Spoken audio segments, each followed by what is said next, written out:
أعوذ بالله من الشيطان الرجيم بسم الله الرحمن الرحيم رب اشرح لي صدري ويسر لي أمري واحلل عقدة من لساني يفقهوا قولي ربي يسر ولا تعسر وتمم بالخير اللهم لا سهل إلا ما جعلته سهلا وأنت تجعل الحزن إذا شئت سهلا اللهم انفعنا بما علمتنا وعلمنا ما ينفعنا وزدنا علما آمین یا رب العالمین۔ آج ہم انشاءاللہ اللہ کی خاص فضل و کرم سے، اس کی خاص رحمت اور توفیق سے ہم سورۃ الروم کی آیت نمبر 20 سے انورڈ اپنا سبق دیکھیں گے اور کچھ آیات کو سمجھنے کی کوشش کریں گے۔ سب سے پہلے ہم اسی کی حمد اور اسی کا شکر اور اسی کی تعریف کرتے ہیں جس نے ہمیں اس قابل بنایا، جس نے ہمیں یہ وقت اور مہلت عطا فرمائی، جس نے ہمیں یہ وسائل، یہ ضروریات اور بے شمار نعمتیں عطا فرمائیں، اور خاص کر جس نے ہمارے دلوں میں یہ ڈالا کہ ہم اس کے بابرکت کلام کو سمجھنے کی کوشش کریں۔ اللہ تعالیٰ سے دعا ہے کہ اس کوشش میں ہمیں استقامت نصیب فرمائے، اللہ اس کوشش میں ہمیں برکت عطا فرمائے، اس کے اوپر چلتے رہنے کی توفیق عطا فرمائے، اس کے ذریعے سے ہمیں صحیح سمت کی رہنمائی عطا فرمائے، اور اللہ تعالیٰ ہمیں دنیا کے ساتھ ساتھ آخرت کی خاص کامیابی اور آخرت کی خاص بھلائی اور اپنا فضل و کرم ہمارے شامل حال کرے، آمین یا رب العالمین۔ اس سے پہلے کل ہم نے جو آیات پڑھی تھیں، آیت نمبر 11 سے لے کے آیت نمبر 19 تک، اس کا ترجمہ ایک دفعہ یاد دہانی کے لیے دہراتے ہیں، جس میں اللہ تعالیٰ نے فرمایا آیت نمبر 11 سے انورڈ، اللہ تعالیٰ ہی مخلوق کی ابتدا کرتا ہے، پھر وہی اسے دوبارہ پیدا کرے گا، پھر تم اسی کی طرف لوٹائے جاؤ گے، اور جس دن قیامت قائم ہوگی تو گناہگار حیرت زدہ رہ جائیں گے، اور ان کے تمام تر شریکوں میں سے بھی ایک دن ان کے تمام شریکوں میں سے بھی ایک بھی ان کا سفارشی نہ ہوگا، اور خود یہ اپنے شریکوں کے منکر ہو جائیں گے۔ اور جس دن قیامت قائم ہوگی اس دن جماعتیں یا گروہ الگ الگ ہو جائیں گے،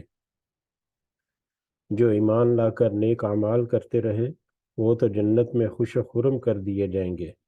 اور جنہوں نے کفر کیا تھا اور ہماری آیتوں کو اور آخرت کی ملاقات کو جھوٹا ٹھہرایا تھا، وہ سب عذاب میں پکڑ کر حاضر رکھے جائیں گے۔ پس اللہ تعالیٰ کی تسبیح پڑھا کرو جب کہ تم شام کرو اور صبح کرو، تمام تعریفوں کے لائق آسمان و زمین میں صرف وہی ہے۔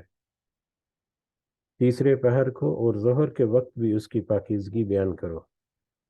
وہی زندہ کو مردہ سے اور مردہ کو زندہ سے نکالتا ہے، اور وہی زمین کو اس کی موت کے بعد زندہ کرتا ہے، اسی طرح تم بھی نکالے جاؤ گے۔ یہ کل آیت نمبر 19 تک ہم نے جو پڑھا، اور اس میں ہم نے دیکھا کہ اللہ تعالیٰ اپنی جو بڑی بڑی قدرت کی نشانیاں ہیں ان کا ذکر کرتے ہیں، اور اس کے ساتھ ساتھ قیامت کے دن کا احوال جو ہے وہ بھی ساتھ اس کا بھی تھوڑا سا اشارہ کرتے ہیں کہ جو نیک عمل کر کے آئے گا اس کو جنت میں خوش کر دیا جائے گا، خوش و کرم اور شان و شوکت جو ہے وہ عطا نصیب ہوگی، لیکن جو کفر کر کے آیتوں کو جھٹلا کر اور آخرت کو جھوٹا یا آخرت کے اوپر ایمان یا آخرت کو فوکس نہیں کیا ہوگا جس نے دنیا کی زندگی میں، تو اس کا پھر آخرت جو ہے وہ عذاب کی شکل میں اس کو جھیلنا ہوگی۔ تو یہ جو آیات ہیں سورہ روم کی شروع کی چند آیات، جس میں روم اور ایران جو ہے اس کے درمیان جو غالب اور مغلوب کا ایک سلسلہ تھا، اس کے علاوہ آگے کی آیات جو ہیں وہ اللہ تعالیٰ کی بڑی بڑی نشانیاں، اللہ کی قدرت کی بڑی بڑی جھلک جو ہے وہ اس کی طرف ہمیں اشارہ کرتی ہیں، اور اس کی طرف اشارہ کر کے اس کے دو مقاصد یا دو اس کے نتائج جو ہے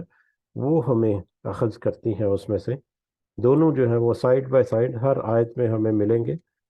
اور دونوں کی طرف اشارہ. اس میں سے ایک جو اشارہ ہے بڑا، وہ توحید کی طرف ہے، کہ صرف اور صرف اللہ ہی ہے جو ان ساری چیزوں پر قادر ہے، ان سارے معاملات پر، ان سارے واقعات پر قدرت رکھتا ہے. اور دوسرا آخرت کے دن کا، قیامت کے دن یا دوبارہ سے زندہ کیے جانے کے بعد جو معاملات ہوں گے اس کا.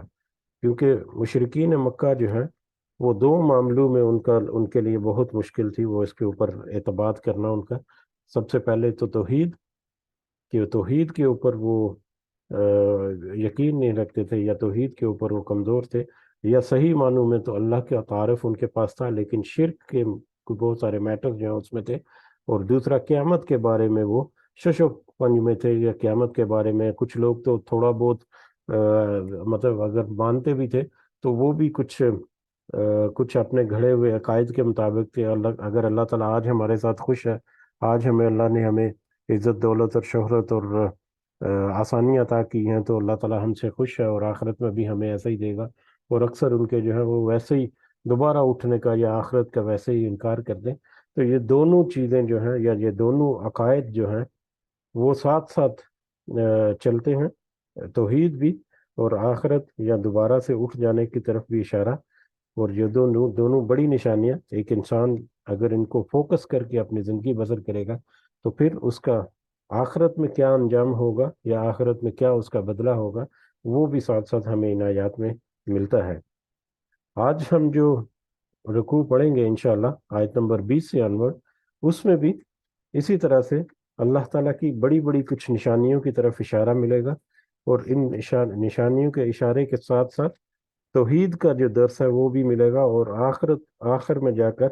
پھر وہی کہ جو اللہ اس قدر بڑی بڑی نشانیاں یا بڑی بڑی قدرت کے جو فینومینا ہیں ان کے اوپر جو قادر ہے یا ان کو جو قائم و دائم رکھے ہوئے ہیں، تو وہ اس چیز پر بھی قادر ہے. اور بڑا آسان ہے اس کے لیے کہ وہ تمہیں دوبارہ سے زندہ کرے اور قیامت کے دن لا کر کھڑا کر دے حساب کتاب کے لیے. تو انشاءاللہ شروع کرتے ہیں آج کا سبق ہم آیت نمبر 20 سے. اعوذ باللہ من الشیطان الرجیم.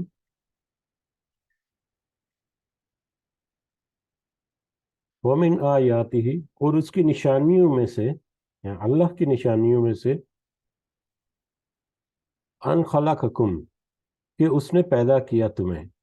اللہ کی نشانیوں میں سے ایک نشانی یہ بھی ہے، اس کی نشانیوں میں سے ہے، یا اس کی نشانیوں میں سے ایک نشانی یہ بھی ہے کہ خلقکم من تراب، کہ اس نے پیدا کیا تمہیں مٹی سے. ثم اذا، پھر جب اچانک، یا پھر جب انتم بشر، انسان ہوئے، تنتشرون، پھیل رہے ہو، یا انسان بن کر جی رہے ہو یا چل پھر رہے ہو یا جا بجا پھیل رہے ہو. اللہ کی نشانیوں میں سے ایک نشانی یہ بھی ہے کہ اس نے تمہیں مٹی سے پیدا کیا، اور پھر تم اس مٹی سے پیدا کیے جانے کے بعد اللہ تعالیٰ نے تمہیں بے شمار غیر مرئی قوتیں اور غیر مرئی خصوصیات جو ہیں وہ تمہیں عطا کی، جس کو تم استعمال کر کے اس زمین پر پھیل رہے ہو، یا اس زمین پر زندگی بسر کر رہے ہو، یا اس زمین پر اپنے معاملات جو ہیں وہ نپٹا رہے ہو. کل ہلکا سا ذکر ہوا تھا کس طرح سے اللہ تعالیٰ جو ہے وہ مردہ کو زندہ اور زندہ سے مردہ کو نکالتا ہے، کہ بے جان سارے اجزائے ترکیبی جو ہے وہ سارے بے جان ہے. کوئی بھی جاندار ہے اس دنیا میں، اس زمین پر، اس روح، اس پوری کائنات میں، اس کے جو اجزائے ترکیبی ہیں، کچھ دھاتیں ہیں اس میں، کوئی کیلشیم ہوگا، میگنیشیم ہوگا، کوئی کاپر ہوگا اس طرح سے، یا اس میں کوئی مطلب سوڈیم وغیرہ ہے، تو مطلب نمکیات ہیں، جو بھی ہیں، یہ سارے جو اجزائے ترکیبی جن کو ہماری کیمسٹری، کیمیکل سائنس جو ہے، یا کیمسٹری کی جو برانچ ہے سائنس کی، وہ بہت سارے ترکیب جو ہے وہ بتاتی ہے کہ یہ چیزیں یا یہ اجزاء مل کر اس طرح سے بنتا ہے. تو ساری کی ساری وہ بے جان ہے. ان بے جان چیزوں کو ملا کر اللہ تعالیٰ جو ہے وہ کسی جاندار کی شکل جو ہے اس کو ترتیب دیتا ہے، پھر اس مردہ اور بے جان چیزوں کے اندر اپنا جو حکم ہے اس کا وہ اس میں سرایت کرتا ہے یا اس میں ڈال دیتا ہے جان کی شکل میں، اور پھر وہ جو بھی انسان ہے یا جانور ہے وہ زندہ چیز جو ہے وہ بنتا ہے، اور اس کے اپنے احساسات اور جذبات ہوتے ہیں اور سارے. اور انسان کی جب بات ہو رہی ہو تو انسان کے بارے میں کیونکہ یہ آج ذکر ہو رہی ہے، تو انسان بھی اسی طرح سے غیر جاندار جو اجزاء ہیں ان سے مل کر بنا. پھر اس کے اندر اللہ تعالیٰ نے ایک روح پھونک دی، یا ایک اس کے اندر توانائی جو ہے، بہت ساری غیر مرئی قوتیں یا غیر مرئی نہ نظر آنے والی جو خصوصیات ہیں اس میں وہ پیدا کر دیتا ہے، جس میں سب سے پہلے تو اس کی زندگی ہے، اس کی جان ہے، جو کہ جو کہ اس جسم میں اللہ کے حکم سے آتی ہے. پھر اس میں پھر اس کے جذبات اور احساسات اور اس کے سننے کی حس، اس کے دیکھنے کی جو جو صفت ہے، یا اس کے دیکھنے کی جو اسکل ہے اس کے پاس، جو اللہ تعالیٰ کی رحمت ہے، یہ سارا کچھ. اور پھر اس کے جو خیالات ہیں سارے، یہ ساری اس کا اپنا کردار جو ہے وہ سارے کا سارا ان غیر مرئی جو خصوصیات ہیں جو اللہ تعالیٰ اس کو عطا فرماتا ہے، اس کے گرد گھومتی ہیں یا اس کے مرہون منت ہوتی ہیں. تو اس طرح سے وہ جو بے جان چیزوں پر بنا ہوا من تراب، اللہ تعالیٰ نے کہا مٹی سے تمہیں پیدا کیا. اور مٹی سے پیدا کیے جانے کا مطلب ایک یہ بھی ہے کہ اس پوری جو روئے زمین کے اوپر جو زندگی ہے وہ ساری کی ساری ڈائریکٹلی اور انڈائریکٹلی مٹی سے ہی پیدا ہوتی ہے. مٹی کے ہی مطلب ایک انسان کی زندگی کو اگر دیکھا جائے تو وہ اپنی خوراک اور اپنی طاقت اور توانائی جو ہے وہ اسی مٹی سے پیدا ہوئے اگے ہوئے پودے جو ہیں ان سے وہ حاصل کرتا ہے. اور اگر وہ جانوروں کو بھی کھاتا ہے، مطلب کوئی گوشت وغیرہ بھی کھاتا ہے کوئی دوسرے جانوروں کو، تو وہ دوسرے جانور جو ہے وہ بھی اسی مٹی سے نکلی ہوئی جو نباتات ہیں اس کے اوپر اپنی زندگی گزارتے ہیں. تو بہرحال ڈائریکٹلی اور انڈائریکٹلی اسی مٹی سے نکلی ہوئی چیزیں یا توانائی یا مختلف طرح کی خوراک جو ہے وہ اس کو استعمال کرتا ہے، جس سے وہ نہ صرف اپنی زندگی جو ہے وہ برقرار رکھتا ہے، بلکہ اللہ تعالیٰ جو کہتے ہیں خلقکم، اس نے پیدا کیا تمہیں مٹی سے، کہ وہ ایک انسان جو ہے اسی مٹی سے جو حاصل کردہ توانائی ہے اس سے نہ صرف اپنی زندگی، اپنی جسمانی زندگی اور اپنی دیگر معاملات کو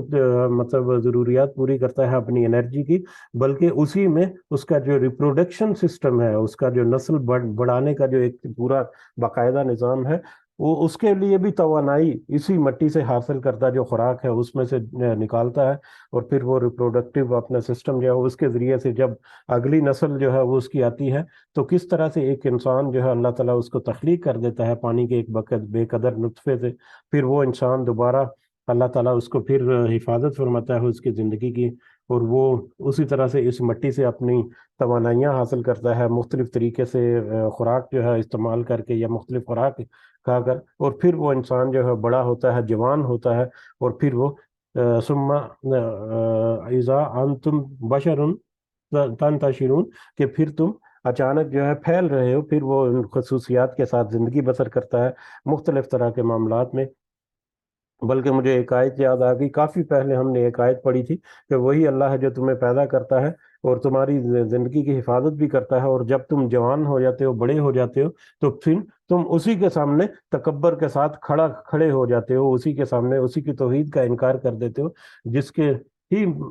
مطلب قدرت سے اور جس کی ہی مشیت سے تمہیں یہ زندگی ملی، اور تم اسی کی مطلب عطا کردہ حفاظت جو ہے اس میں پل بڑھ کر بڑے ہو گئے. اور آج جب تمہارا جسم جو ہے وہ طاقتور ہو گیا، توانا ہو گیا، تو آج تمہاری اکڑ جو ہے تمہارے اندر آ گئی. تو یہ ایک بہت بڑی نشانیوں میں سے ایک نشانی ہے. گو کہ ایک تو ہو سکتا ہے کہ میں اس کو مطلب صحیح طریقے سے ایکسپلین نہ کر پاؤں، لیکن اس کے اوپر جب آپ خود سے بھی غور کریں تو بہت سارے پہلو جو ہیں وہ ہمیں ملتے ہیں، جس میں اللہ کی نشانیوں کے میں سے ایک نشانی جو ہے اس کی جھلک ملتی ہے. اور اس کے اوپر بھی اللہ کے علاوہ کوئی اور قادر نہیں ہے. توحید کی ایک بڑی نشانیوں میں سے اللہ تعالیٰ کی ایک نشانی کہ انسان کا بے جان مٹی کے سے اجزاء سے ہی پیدا ہو جانا، اور اس کا نسل جو ہے وہ آگے بڑھنا، اور پھر اس کا دیگر خواص جو ہے ان کے ساتھ زندگی گزارنا، اور آخر میں وہ جان جو ہے وہ زندگی جو ہے وہ ختم ہو جائے، اور بے جان مٹی کے جو حاصل کردہ جو بھی جسم ہے، جو بھی پلا بڑا اور جو بھی اپنے جسامت میں بھی بڑا اور اپنے وزن میں بھی بڑا، وہ سارے کا سارا جو ہے وہ یہیں کا یہیں ڈھیر پڑا رہتا ہے، اور مٹی میں پھر واپس مل کر مٹی ہو جاتا ہے. تو وہ جو انسان جو زندگی ہے اس کی حفاظت اللہ تعالیٰ نے کی، پھر واپس ایک دفعہ وہ اس زندگی کو نکالے گا۔ ومن آیاتی ہی، اور اس کی نشانیوں میں سے، اور اس کی نشانیوں میں سے ایک نشانی یہ بھی ہے کہ ان کے خلق لکم من انفسکم ازواجن، کہ اس نے پیدا کیا تمہارے لیے تمہارے ہی نفسوں سے بیویوں کو، یا تمہاری ہی جنس سے بیویوں کو۔ اس کی نشانیوں میں سے ایک نشانی یہ بھی ہے کہ اس نے تمہارے ہی نفسوں سے، یعنی نسل انسانی یا نفس انسانی سے ہی بیویوں کو پیدا کیا۔ بیویاں یہاں پر عام طور پر ترجمہ جو ہے وہ بیویاں کر دیا جاتا ہے، لیکن ازواج جو ہے وہ جوڑا کی جمع ہے، تم ہی میں سے جوڑے بنائے۔ اور جوڑے سے مطلب یہ ہوتا ہے کہ سپاؤس، جس کو انگلش میں ہم سپاؤس کہتے ہیں، کہ مرد کے لیے عورت سپاؤس ہے اور عورت کے لیے مرد سپاؤس ہے، بلکہ سپاؤس کی جو ایکچوئل ٹرم ہے وہ میاں اور بیوی کے درمیان ہے۔ میاں اور بیوی کا آپس میں جو رشتہ ہے، میاں کے لیے یا خاوند کے لیے بیوی جو ہے وہ اس کی سپاؤس ہے، اور بیوی کے لیے خاوند اس کی سپاؤس ہے، اور میاں اور بیوی مل کر دونوں ایک جوڑا بناتے ہیں۔ زوج جو ہے عام طور پر اس کو اردو میں جوڑے کے نام سے بھی کہا جاتا ہے، کہ جوڑا ہے میاں اور بیوی کا جوڑا، اور مرد نہیں، میاں اور بیوی کا۔ یہ امپورٹنٹ ہے ہمارے ذہن میں رکھنا اس آیت کو سمجھتے ہوئے، کہ اللہ تعالیٰ نے تمہیں مطلب خاوند اور بیوی کا ایک جوڑا جو ہے اس میں وہ بنایا تمہارے لیے، یا اسی ہی نفس سے، یعنی اور مطلب خاوند کے لیے انسان، جو خاوند ہے اس کے لیے انسان جنس جو ہے بیوی کی وہ تخلیق کی، اور انسان بیوی کے لیے انسان خاوند جو ہے وہ اللہ تعالیٰ نے اس کے لیے تخلیق کیا۔ کس لیے تخلیق کیا؟ اس کی تخلیق کیسے ہوئی وہ تو ہمیں پتہ ہے۔ حضرت آدم علیہ السلام جو ہے ان کو اللہ تعالیٰ نے پیدا فرمایا، اور ان کی پھر ایک پسلی سے پھر عورت کو، اما ہوا جو ہے ان کو پیدا فرمایا، اور اس طرح سے میاں بیوی کا ایک جوڑا جو ہے وہ مکمل ہوا، جس سے پھر آگے نسل انسانی چلتے ہوئے آج ہم یہاں پر موجود ہیں، اور اس کے بعد بھی آگے آئندہ آنے والی پورے نسل انسانی جو ہے وہ اسی ایک جوڑے کے مرہون منت ہے، یا اسی ایک جوڑے کی آگے مطلب ایکسٹینشن ہے، یا اس کی نسل ہے۔ تو یہ جوڑا جو ہے میاں اور بیوی کا، یہ کس لیے پیدا کیا؟ لِتَسْكُنُوا، تاکہ تم سکون حاصل کر سکو، تاکہ تم سکون حاصل کرو۔ اس میں بھی نشانی کی بہت ساری چیزیں ہیں، بہت ساری چیزیں ہیں جو نشانی کے لیے ہم جس کو ڈسکس کر سکتے ہیں بہت سارے مختلف پہلوؤں سے، لیکن اس کے ایک آدھ پہلو جو ہے اس کی طرف ہم اشارہ کریں گے جب ہم اس آیت کا مکمل ترجمہ ہم مکمل کرتے ہیں۔ تو لِتَسْكُنُوا، سب سے پہلا تو اس کا مقصد ہے کہ تاکہ تم سکون حاصل کرو، تمہارا اپنا قلبی سکون، یا اپنا جو نفسانی خواہشات کا جو ایک سکون اور اطمینان ہے، اور جو ٹھہراؤ ہے وہ تم اس سے حاصل کرو۔ میاں اور بیوی کا آپس میں جو رشتہ ہے اس میں ان کے درمیان ایک جو سکون کی کیفیت وہ حاصل کرتے ہیں، وہ اللہ تعالیٰ کی نشانیوں میں سے ایک بڑی نشانی ہے۔ لِتَسْكُنُوا إِلَيْهَا، ان کی طرف یعنی آپس میں میاں بیوی آپس میں سکون حاصل کریں۔ وَجَعَلَ بَيْنَكُمْ، اور اس نے بنا دی تمہارے درمیان مودہ، محبت، ورحمہ، اور مہربانی، اور اس نے تمہارے درمیان، یعنی ایک تو اشارہ یہ ہے کہ میاں اور بیوی کا کیونکہ ذکر ہو رہا ہے، تو میاں اور بیوی کے درمیان اس نے محبت، مودہ ورحمہ، محبت اور مہربانی جو ہے وہ قائم کر دی یا بنا دی۔ یا دوسرا یہ ہے، اگر اس کو اوپن کر دیا جائے اس آیت کے اگلے حصے کو، تو پھر اس نے تمہارے درمیان یعنی انسانوں کے درمیان جو مختلف رشتے ہیں ان رشتوں کے درمیان اس نے محبت اور مہربانی جو ہے وہ پیدا فرما دی۔ زیادہ تر جو اس کے اشارہ جو ہے وہ میاں بیوی کے درمیان ہی جاتا ہے، لیکن اس میں دوسرے رشتے جو ہیں ان کے درمیان بھی ایک خاص محبت اور الفت اور مہربانی اور رحمت کے جذبات جو ہیں، ایک دوسرے کے لیے احساسات جو ہیں، ایک دوسرے کے ساتھ دکھ سکھ کے معاملات جو ہیں وہ باقی سارے رشتوں میں بھی ہوتے ہیں، ماں بہن بیوی بیٹی، مطلب سارے رشتے جو ہیں، لیکن خاص کر یہاں پر اگر بیویوں کا یا مطلب میاں اور بیوی کا اگر ذکر کیا جائے تو ان کے درمیان بھی خاص محبت اور مہربانی رحمت کا رشتہ ہے۔ محبت کا رشتہ یہ قلبی سکون یا ان کا اپنا جسمانی تعلق جو ہے اس سے جو محبت ہے، اور اس میں جو وہ آپس میں ان کی ایک الفت اور ایک انڈرسٹینڈنگ ہے، اور اس کے علاوہ آپس میں ایک دوسرے کے ساتھ مطلب جذبات جو ہیں اس کا، ایک دوسرے کے دکھ درد کے ساتھی جو ہوتے ہیں، ایک دوسرے کے لیے جو مطلب ان کے احساسات ہوتے ہیں سارے، تو یہ اللہ تعالیٰ کی طرف سے ایک بہت بڑی رحمت اور مہربانی ہے، اور اللہ کی قدرت کی نشانیوں میں سے ایک بہت بڑی نشانی ہے۔ ان فی ذالک، بے شک اس میں یقیناً نشانیاں ہیں، ان فی ذالک لآیات، بے شک اس میں یقیناً نشانیاں ہیں، لقوم یتفکرون، اس قوم کے لیے جو، یا ان لوگوں کے لیے، اس قوم کے لیے، اس گروہ کے لیے، ان لوگوں کے لیے جو غور و فکر کرتے ہیں۔ اب اس میں اللہ تعالیٰ نے کہا کہ ان لوگوں کے لیے جو غور و فکر کرتے ہیں، اس میں بہت بڑی نشانی ہے۔ اب وہ کیا نشانیاں ہیں؟ ایک تو ہم نے اللہ تعالیٰ کی قدرت کی نشانیاں دیکھ لی، جس کا یہاں پر آیت میں براہ راست ترجمے سے پتہ چلتا ہے کہ ان کے درمیان انہی کی نفس سے، یعنی جن سے انسانی سے ہی عورت اور مرد کو پیدا کیا، جو دونوں جنس کے اعتبار سے ایک دوسرے کے پیرالل ہیں، جس کے اعتبار سے ایک دوسرے کے ایکول ہیں، گو کہ ان کے درمیان کوئی جسمانی معاملات میں کوئی تھوڑا بہت فرق ہے، اور ان جسمانی فرق کی وجہ سے کچھ ان کے احساسات یا کچھ ان کے جذبات جو مختلف بھی ہو سکتے ہیں، جیسے مردوں اور عورتوں کے کچھ احساسات جو ہیں جنسی اعتبار سے بھی، اور باقی جو عادات کے اعتبار سے بھی، اور رہن سہن کے اعتبار سے بھی، اور باقی زندگی گزارنے کے معاملات میں بھی کچھ تھوڑا بہت فرق ہے، لیکن اس کے باوجود وہ دونوں کی آپس میں اٹریکشن، اور آپس میں محبت، اور آپس میں ان کا جو قلبی جو لگاؤ ہے، اور پھر آپس میں ایک دوسرے کی ہمدردی اور احساسات اور جذبات جو ہیں، یہ پھر جب اس کے ساتھ جمع ہوتے ہیں تو ایک بڑا ہی ایک خوبصورت رشتہ جو ہے میاں اور بیوی کا۔ یہاں پر یہ ضروری ہے، اس کو ضرور ذہن میں رکھیں کہ میاں اور بیوی، زوج جو ہے میاں اور بیوی ہے، میاں اور بیوی کے درمیان جو رشتہ جو ہے وہ، اس میں ایک نشانی ہے۔ اس میں کیا نشانیاں ہیں جو کہ عقل مندوں کے لیے یا فکر کرنے والے لوگ جو ہیں وہ حاصل کر سکتے ہیں؟ اس میں ایک نشانی تو جو ہے کہ جب میاں اور بیوی کہیں گے تو اللہ تعالیٰ کی حدود و قیود جو ہے وہ پورے اس میں لاگو ہوتے ہیں، کہ میاں اور بیوی کا ایک دوسرے کے لیے احترام، ایک دوسرے کے لیے ان کے حقوق کی حفاظت کرنا، ایک دوسرے کے لیے مطلب ایک دوسرے کے حقوق ادا کر کے جب میاں اور بیوی کا رشتہ جب قائم ہوتا ہے تو یہ ایک خاندان کی پوری بنیادی اکائی کے طور پر، ایک خاندان کی بنیاد کے طور پر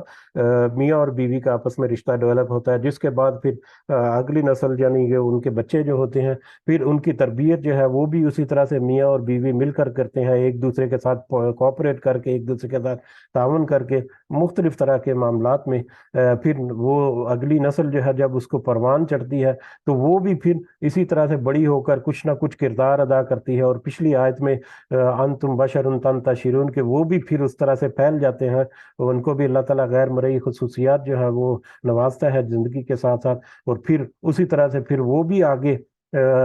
مطلب اسپاؤس یا یہ جو شادی کا جو بندھن ہے یا نکاح جو ہے، میاں اور بیوی کا تعلق جو ہے ان کا بھی پھر آگے چل کر قائم ہوتا ہے، اور اس طرح سے یہ بنیادی اکائی جو ہے خاندان کی، میاں اور بیوی کا آپس میں رشتہ جو ہے وہ کس طرح سے ایک معاشرے میں اپنا رول ادا کرتا ہے، یہ ایک بڑی نشانی ہے۔ اور اس نشانیوں میں ایک زیادہ اہم نشانی جو ہے وہ ہے اللہ کی قائم کردہ حدود و قیود جو ہے، اللہ کی قائم کردہ جو، یا اللہ کی اطاعت کردہ جو احکامات ہیں ان کے درمیان رہتے ہوئے، کہ ان کے کیا حقوق ہیں، کیا فرائض ہیں، کیا رسپانسبلٹیز ہیں ایک دوسرے کے لیے، کیسے ان کو آپس میں ایک دوسرے کے ساتھ ڈیل کرنا ہے، کیسے اپنی اولاد کی پرورش کرنی ہے، کیسے دوسرے رشتہ داروں کے ساتھ، والدین کے ساتھ، بہن بھائیوں کے ساتھ، اور معاشرے کے دوسرے جو افراد ہیں ان کے ساتھ کیسے گزارا کرنا ہے، کیسے معاش کو کمانا ہے، اور کیسے اپنی زندگی بسر کرنی ہے، یہ سارے کے سارے معاملات جو ہیں یہ ان کی بنیادی اکائیوں میں، خاندان کی بنیادی اکائی میں بیوی اور میاں جو ہیں وہ ہیں۔ اس میں جو اللہ تعالیٰ کی ان حدود اور قیود جو ہیں، یا اللہ تعالیٰ کے ان احکامات جو ہیں ان سے اپنی زندگی کو باہر لے جائے گا، ان سے انحراف کرے گا یا ان سے اپنی رسی چھڑائے گا، تو وہ پھر یقیناً ایک ایسی طرف گامزن ہو جائے گا جو اس کے لیے نقصان دہ ہوگی،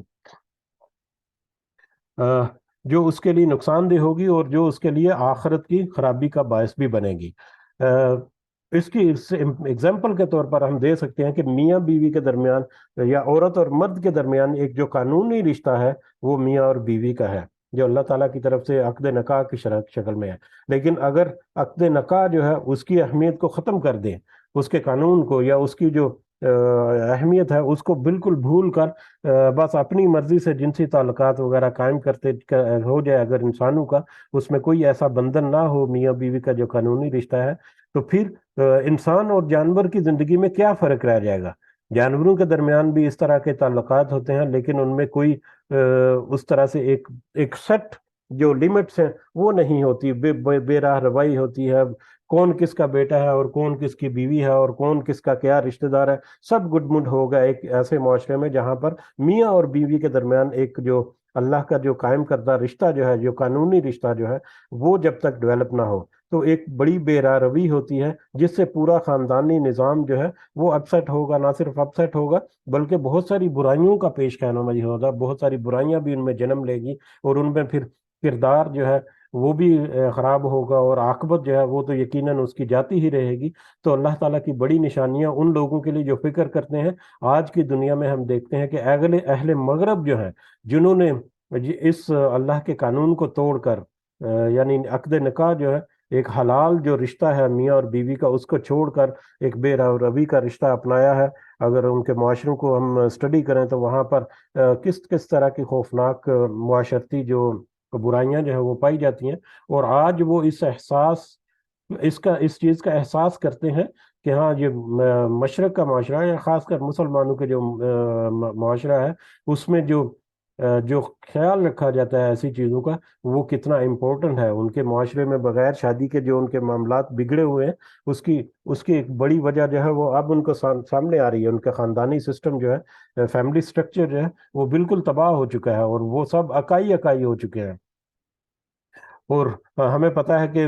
اسلامی معاشرے میں جو ہے وہ اگر میاں بیوی کا ایک رشتے کے بغیر اگر اس طرح کا تعلق ہے تو وہ زنا کے زمرے میں آتا ہے، اور اس کی بہت ہی سخت سزائیں گناہ کبیرہ میں اور سخت سزاؤں میں اس کی سزا بھی آتی ہے۔ تو یہ اس پورے سسٹم کو اگر سٹڈی کیا جائے تو اس میں اللہ تعالیٰ کی بہت ساری نشانیاں نظر آتی ہیں۔ وہ نشانیاں کس صورت میں ہے کہ اللہ تعالیٰ نے جو احکامات دیے ان کو کس طرح سے پورا کرنا ہے، اور اس کے کیا فائدے ہیں، اور اگر اس احکامات سے اگر کوئی روگردانی کرے گا تو اس کے کیا نقصانات ہیں۔ تو اللہ تعالیٰ کی نشانیوں میں سے ایک نشانی یہ پورا میاں اور بیوی کا، اور اس کے بعد پھر پورا خاندانی نظام جو ہے اس میں بھی ہے، اور جو غور و فکر کرتے ہیں اس کو اس میں بہت ساری نشانیاں جو نظر آئیں گی۔ اب یہ غور و فکر کرنے والوں کے لیے، کیونکہ انسان جو ہے فطری طور پر وہ فطری رغبت رکھتا ہے اپنی اپوزٹ سیکس میں، اپنی اپوزٹ جنس میں، یہ بھی اللہ کی جو مطلب غیر مرئی جو قوتیں اللہ تعالیٰ انسان کو پیدا فرمائی اس میں ہے۔ اب وہ فطری قوتوں کے اوپر وہ اپنے آپ کو قابو رکھتے ہوئے اپنے آپ کو ایک قانونی طریقے سے جو بریکٹس ہیں ان کے اندر جب رکھنے کی کوشش کرتا ہے، تو اس طرح سے انسان جو ہے وہ اپنے نفس کے اوپر بھی قابو پانے کے قابل ہوتا ہے۔ تو یہ یعنی اس کے متعلقہ اور بھی بہت ساری نشانیاں جو ہمیں اس میں ملیں گی اللہ کے احکامات کی، اور جس نے یہ احکامات جاری کیے اس کا پروف یہ ہے کہ آج مغرب کا معاشرہ ان احکامات کو یا ان جو معاشرتی اور رویے جو ان کو چھوڑ کر آج بہت ساری ایسی چیزیں ہیں جن کو وہ جھیل رہا ہے، اور آج وہ اس بات پر مطلب پوری طرح سے کنوینسڈ ہے کہ ہاں یہ ان کی مسٹیک تھی، اور کسی طرح سے وہ چاہ رہے ہیں کہ وہ خاندانی سسٹم کو واپس لائیں، لیکن یہ ایک بہت بڑا ٹارگٹ ہے ان کے لیے، کیونکہ جب انسان جو ہے وہ اپنے رستے سے نکل گیا گمراہی کے رستے سے، تو پھر واپس آنا اس کا بڑا مشکل ہو جاتا ہے۔ وَمِنْ آیَاتِهِ خَلَقٌ، اور اس کی نشانیوں میں سے ایک نشانی یہ بھی ہے خلق، اس نے پیدا کرنا،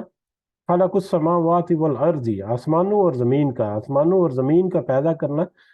آسمانوں اور زمین کی تخلیق بھی اس کی نشانیوں میں سے ایک بہت بڑی نشانی ہے۔ اس کا بہت دفعہ پہلے تذکرہ ہو چکا ہے، کائنات کس طرح سے وجود میں آئی، اور کس طرح سے ان کا آپس میں ایک ریلیشن شپ چل رہا ہے مختلف اجسام کا، اور کس طرح سے وہ ہر ہر جو جسم ہے یا ہر جو تخلیق ہے اس کائنات میں اللہ تعالیٰ کی، وہ ایک خاص وقت کے ساتھ ایک خاص مقررہ مدت تک ایک خاص سمت میں ایک خاص طریقے سے وہ سفر کرتی جا رہی ہے، اور یہ پورا نظام جو ہے وہ قائم ہے کائنات کا۔ واختلاف السنتکم، اور اختلاف تمہاری زبانوں کا، اس کی نشانیوں میں سے ایک بڑی نشانی تو آسمانوں اور زمین یعنی اس کائنات کا تخلیق کرنا ہے اللہ تعالیٰ کا، اور دوسری ایک بڑی نشانی ہے واختلاف السنتکم، کہ تمہاری زبانوں کا اختلاف،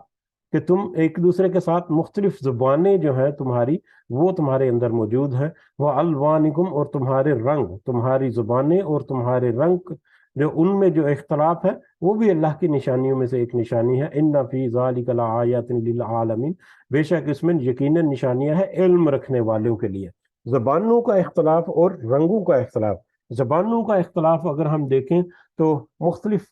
زبانیں جو ہیں، کتنی زبانیں ہیں، میرا خیال ہے گننا بھی مشکل ہوگا کہ کتنی زبانیں ہیں اس زمین کے اوپر موجود ہیں جو انسان ایک دوسرے کے ساتھ کمیونیکیٹ کرنے کے لیے. ہر ملک کی ایک اپنی زبان ہے. پھر ایک ملک کے اندر جو ہر جو علاقہ ہے، جو ان کی اپنی اپنی زبان ہے. اس علاقے میں پھر اس کی جو چھوٹی بستیاں کہہ لیں یا اس کے چھوٹے شہر جو کہہ لیں، ہر شہر کے درمیان زبان میں کچھ نہ کچھ اختلاف ہے. یہ اختلاف جو ہے ایک تو الفاظ کی شکل میں بھی ہو سکتا ہے، بول چال کی شکل میں. دوسرا ان کا جو ایکسنٹ ہے، جس طریقے سے وہ الفاظ ادا کیے جاتے ہیں، اس میں بھی فرق آ سکتا ہے. مطلب کس طرح سے وہ الفاظ جو ہے وہ پھر مطلب مختلف علاقوں یا مختلف جو شہر ہے، شہروں کے ساتھ ساتھ اب اگر شہروں کے گرد جو پھیلے ہوئے جو مختلف گاؤں ہیں یا دیہات ہیں یا قصبے ہیں، اگر ان کی طرف بھی آپ سفر کر جائیں تو ان میں بھی تھوڑا بہت ڈفرنس جو ہے وہ آ جاتا ہے زبان میں. زبان اس کے بولنے کے انداز میں، اس کے تلفظ میں کہہ لیں، اس کے زبان ہی تو یعنی کہ ہر کہہ لیں کہ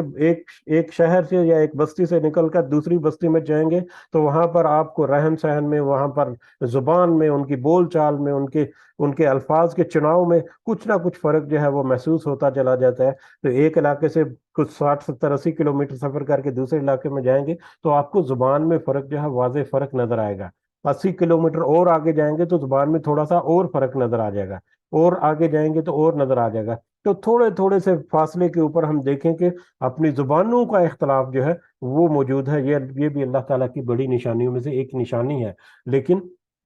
اس کا آگے جا کے ہم دوبارہ سے تذکرہ کرتے ہیں کہ اس نشانیوں میں سے کس طرح سے وہ الوانکم، اور اسی طرح سے تمہارے رنگوں کا، کہ مختلف قومیں جو ہیں ان کے رنگ سے مراد ان کا رنگت جو ہے، کوئی کالا ہے، کوئی گورا ہے، کوئی گندمی ہے، کوئی سرخی مائل ہے، یا مختلف طرح کے رنگ بھی ہیں، 3 4 مختلف طرح کے. اسی طرح سے ان کی جسامت میں بھی فرق ہے علاقوں کے اعتبار سے. چائنیز جو ہے ان کی ڈفرنٹ جسامت ہے، ایشین جو ہے ان کی ڈفرنٹ جسامت ہے. یورپ کی طرف چلے جائیں تو ان کا جو خد و خال ہے جسم کے جو وہ مختلف ہے. ابھی فارسٹ کی طرف چلے جائیں تو وہاں پر تھوڑا سا اور فرق آ جائے گا. حبشی نسل جو ہے وہ الگ سے ہے. تو ان رنگوں اور ان کی جسامت میں جو اختلاف ہے وہ بھی اللہ تعالیٰ کی طرف سے ایک نشانیوں میں سے ایک بڑی نشانی ہے. وہ نشانی کیا ہے اس کو اگر ہم ڈھونڈنے کی کوشش کریں، صرف ہم اشارتاً اگر ہم ذکر کریں تو اس طرح کے اختلافات جو ہے وہ تو جانوروں میں بھی ہے. جانوروں میں بھی مطلب ان کی بھی ایک خاص زبان ہے اپنے ساتھ. زبان کا اگر ذکر کریں تو جانوروں کی بھی ایک خاص زبان ہے، لیکن وہ اپنی زبان تک ہی محدود ہے. ایک خاص نسل جو ہے یا ایک خاص جنس جو ہے جانوروں کی، ان کی اپنی زبان جو ہے وہ اپنے تک ہی محدود ہے. لیکن انسان جو ہے وہ زبان کو کس طرح سے مطلب ترویج دیتا ہے. زبان کا اگر ڈیولپمنٹ دیکھیں یا زبان کا ارتقاء بھی اگر دیکھیں تو آج سے 100 سال پہلے جو اردو زبان جو ہماری زندگی میں اپلائی ہوتی تھی وہ تھوڑی سی مختلف چیز سے. ہو سکتا ہے کہ 300 400 سال پہلے اردو زبان کا وجود ہی نہیں تھا. انگلش زبان جو ہے وہ اگر اینشینٹ یا پرانی زبان کو اگر دیکھا جائے اور آج کی زبان کو دیکھا جائے تو اس میں بہت زیادہ فرق ہے. تو زبانوں میں تھوڑا بہت فرق آتا ہے،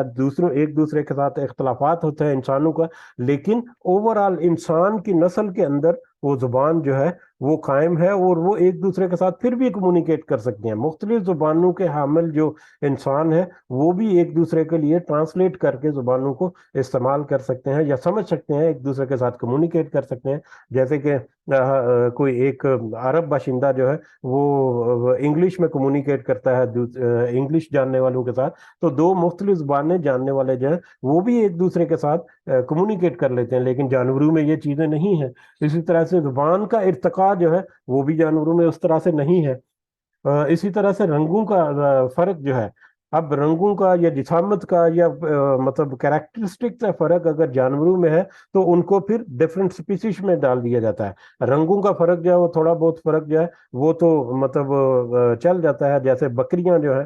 بکری جو ہے وہ مختلف طرح کے رنگ ہو سکتے ہیں، 4 5 ان کے رنگ ہو سکتے ہیں، لیکن وہ بکری جنس ہے. لیکن اگر اس کی حیت میں یا اس کی جسامت میں یا اس کی جو مطلب جو جسم کے خد و خال ہے اس میں سے فرق آ جائے تو وہ تھوڑا سا فرق آ سکتا ہے. جیسے بکری اور ہرن میں اگر دیکھیں تو بہت کم فرق ہے جسامت میں، لیکن وہ ایک الگ سپیشی ہے اور وہ ایک الگ سپیشی ہے. لیکن انسان کی شکل میں ایسا نہیں ہے کہ چاہے وہ کسی بھی جسامت کا، کسی بھی رنگ کا، کسی بھی نسل کا، کسی بھی قوم کا ہے، وہ انسانوں کی ہی جنس میں رہے گا، اس کو انسان ہی شمار کیا جائے گا. تو یہ بھی اللہ تعالیٰ کی نشانیوں میں سے ایک بڑی نشانی ہے کہ اس نے انسانوں کو کس طرح سے اس کی جنس جو ہے اس کو محفوظ رکھا، اس کی جنس کی اصل حیثیت جو ہے اس کو محفوظ رکھا. اور ان میں جو فرق ہے اس میں ایک اور نشانی یہ بھی ہے کہ بے شک زبانوں میں فرق ہے، بے شک رنگوں میں فرق ہے، بے شک جسامت میں فرق ہے، علاقوں کے اعتبار سے یا قوموں کے اعتبار سے یا ملکوں کے اعتبار سے، لیکن اللہ کی نظر میں سارے کے سارے انسان جو ہیں وہ برابر ہیں. یہ بھی اللہ کی نشانیوں میں سے ایک نشانی ہے کہ اللہ نے جو احکامات دیے، جو نصیحت کی، یا اللہ کی جو وحی ہے جو نبیوں اور رسولوں کے ذریعے، کتابوں کے ذریعے ہم تک پہنچی، اس کے مطابق سارے انسان جو ہے وہ برابر ہے. فرق کہاں پر آتا ہے؟ تقوی میں. جو تقوی میں زیادہ اچھا ہے وہ اللہ کی نظر میں مکرم ہے، اچھا ہے، اور جو تقوی میں کمزور ہے یا تقوی سے آری ہے یا توحید سے آری ہے وہ اللہ کی نظر میں گناہگار ہے. تو ادروائز تقوی میں صرف مقابلہ ہو سکتا ہے، باقی اس کے علاوہ انسان کی رنگ، نسل، زبان، جنس، یہ وہ اس میں کسی قسم کا کوئی اختلاف نہیں ہے. تو یہ بھی اللہ تعالیٰ کی نشانیوں میں سے ایک نشانی ہے کہ کس طرح سے انسان کی جنس جو ہے وہ آپس میں ایک مربوط تعلق جو ہے اس کا وہ ہمیشہ سے استوار ہے. اور اسی طرح سے وَمِنْ آیَاتِهِ، اس کی نشانیوں میں سے ایک نشانی تو یہ بھی ہے کیا؟ مَنَامُكُمْ بِاللَّيْلِ وَالنَّهَارِ، کہ تمہارا سونا رات کو اور دن کو. اس کی نشانیوں میں سے ایک نشانی تمہارا سونا ہے رات اور دن کو. تمہارا سونا سے مراد تمہاری نیند ہے. نیند جو ہے ایک انسان کے لیے وہ بھی اللہ تعالیٰ کی طرف سے ایک بہت بڑی نشانی ہے. اور یہ نیند جو ہے، نیند کی وجہ سے تم سوتے ہو دن کو بھی اور رات کو بھی. وَابْتِغَاؤُكُم مِّن فَضْلِهِ، اور تمہارا تلاش کرنا اس کے فضل سے. یعنی نیند سے اٹھ کر یا سونے کے بعد، چاہے تم رات کو سو یا دن کو سو، اس کے بعد تم اللہ کا فضل تلاش کرنا. تمہارا اللہ کا فضل تلاش کرنا، اس کے براہ راست معنی جو ہے وہ عام طور پر رزق کی تلاش میں، اپنے معاش کی تلاش میں ارد گرد گھومنا، کوشش کرنا، تگ و دو کرنا، یا اس کے علاوہ اللہ کے فضل میں سے دوسرے جو معاشرتی معاملات ہیں ان میں بھی اللہ کا فضل تلاش کیا جا سکتا ہے. جیسے ایک دوسرے کے ساتھ میل جول ہے، ایک دوسرے کے ساتھ لین دین ہے، یا انسانوں کے آپس میں جو معاملات چلتے ہیں وہ ان میں بھی اللہ کے فضائل جو ہے وہ تلاش ہو سکتے ہیں. ایک دوسرے کے ساتھ حسن سلوک کر کے، ایک دوسرے کی مدد کر کے، ایک دوسرے کے ساتھ مطلب تعاون کر کے. تو زیادہ تر جو اس کا ترجمہ ہے وہ یہی ہے کہ فضل تلاش کرنا یعنی رزق تلاش کرنا. رزق یا دوسرے فضل جو ہے اللہ تعالیٰ کے تم تلاش کرتے ہو، اور تم سوتے بھی ہو رات کو بھی اور دن کو بھی. رات اور دن کا سونا، ان فی ذلک لآیات لقوم یسمعون، بے شک اس میں نشانیاں ہیں اس قوم کے لیے یا ان لوگوں کے لیے جو سنتے ہیں، جو صحیح معنوں میں دل سے وہ سنتے ہیں، یا جو بھی وہ سنتے ہیں وہ دل سے اس کو مطلب سمجھنے کی کوشش بھی کرتے ہیں. اب رات اور دن کو سونا کیا ہے؟ رات کو سونا اور دن کو سونا، ایک تو یہ ہے کہ رات کو اپنی پوری نیند 6 گھنٹے، 8 گھنٹے، 7 گھنٹے جتنا بھی رات کے وقت کا سونا ہے، اور دن کے وقت کے جو قیلولہ کرنا ہے، جو ہمیں سنت سے بھی پتہ چلتا ہے کہ دوپہر کے بعد تھوڑے سے وقت کے لیے قیلولہ کرنا جو ہے وہ دن کا سونا بھی ہو سکتا ہے. اس کے علاوہ مطلب دن اور رات کا سونا جو ہے اس میں یہ بھی ہو سکتا ہے کہ کئی لوگوں کا روزگار جو ہے وہ رات کے ساتھ جڑا ہوا ہے تو وہ دن کے ٹائم پہ ریسٹ کرتے ہیں. جیسے نائٹ شفٹ کے جو لوگ ہیں، یا رات کو ٹرانسپورٹ جو چلتی ہے تو رات کو ڈرائیور یا ان کے جتنے بھی سٹاف وغیرہ ہے تو وہ رات کے ٹائم پہ ان کی گاڑیاں جو چلتی ہیں تو رات کو ان کی ڈیوٹی کا ٹائم ہے، دن کے وقت میں وہ سوتے ہیں. تو دن کو جب وہ سوئیں گے تو رات کو اپنا فضل جو ہے وہ تلاش کریں گے، اور رات کو جب سوئیں گے تو دن کو اپنا فضل جو ہے، اللہ کا فضل جو ہے اس کو تلاش کریں گے. تو یہ بھی اللہ کی نشانیوں میں سے اس میں ذکر تھا تمہارا سونا یا تمہاری نیند جو ہے وہ اللہ کی نشانیوں میں سے ایک نشانی ہے. نیند ایک ایسی چیز ہے کہ جس کو نیند نہیں آتی وہ بے قرار رہتا ہے، یہ بے سکون رہتا ہے، اس کی پورے دن جو ہے وہ بڑا مشکل گزرتا ہے. اور نیند کا آ جانا اللہ تعالیٰ کی طرف سے، پھر اس نیند سے اٹھا کر دوبارہ سے اللہ کے فضل کی تلاش میں اس کو گامزن کر دینا، یہ بھی اللہ تعالیٰ کی نشانیوں میں سے ایک نشانی کی طرف اشارہ ہے کہ کس طرح سے نیند کو چھوٹی بہن موت کی چھوٹی بہن جو ہے اس کے تشبیہ دے دی، بلکہ نیند سے جب اٹھتا ہے انسان، سو کر جب اٹھتا ہے تو اس کی دعا میں بھی یہی ہے، موت کے الفاظ ہیں کہ اللہ تعالیٰ نے اس موت سے واپس زندگی اللہ اس نے اس کو بخشی، تو اس کا وہ شکر ادا کرتا ہے۔ تو اس کے علاوہ نیند جو ہے، اگر ہم اس کو ایک اور پہلو دیکھیں، اس کی اہمیت جو ہے، یہ جو سزائیں دی جاتی ہیں، مختلف طرح کے ٹارچر کیے جاتے ہیں، یہ مطلب ایک تو پولیس وغیرہ جو ہے وہ مجرم وغیرہ جو جرم ہے ان کو جرم قبول کرنے کے لیے، یا مطلب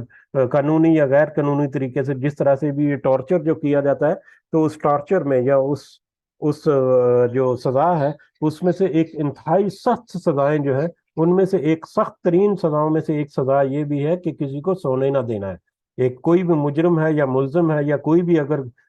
شخص ہے، اس کو سونے نہ دیا جائے، جب وہ سونے لگتا ہے تو اس کو پانی چھڑک کر یا اس کو جھنجھوڑ کر اس سے باتیں کر کے اس کو واپس اٹھا دیا جاتا ہے۔ اس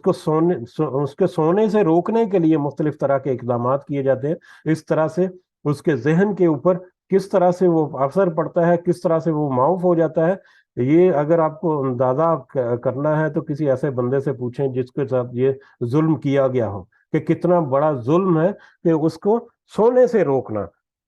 یہ بہت بڑی اور بہت سخت سزاؤں سے، اور میرا خیال ہے کہ جسم کا اگر کہیں پر کوئی